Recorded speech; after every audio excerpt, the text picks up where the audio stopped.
Who doesn't love shortcuts? I have bring 5 Canva hacks for you. Wait, save your time with these 5 hacks, and the last one is my most fab. And I bet many don't know. Starting with the hack number 1, single key shortcut. Yes, you hear it right. With one click on the keyboard, you can save your time. Just remember CTRL.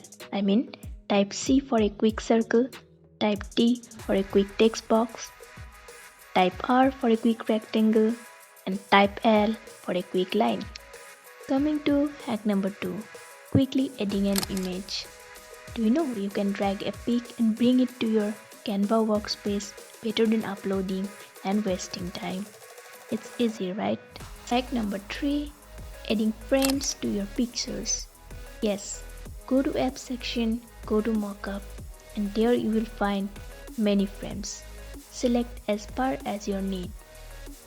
Now coming to hack number 4, adding grids. Now let's talk about the magic of grids. Canva offers various grid options to help you align elements perfectly. Whether it's a simple grid or a more complex layout, grids will keep your designs clean and professional. Let's see.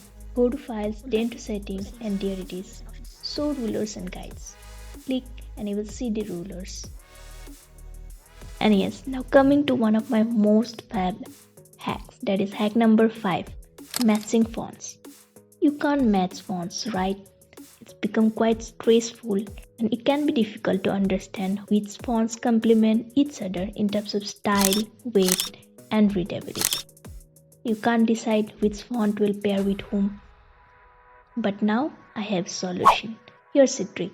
Type canva.com/font-combination/ and you will see the matching fonts combinations. Do share these tips and tricks, and for more such interesting tips, do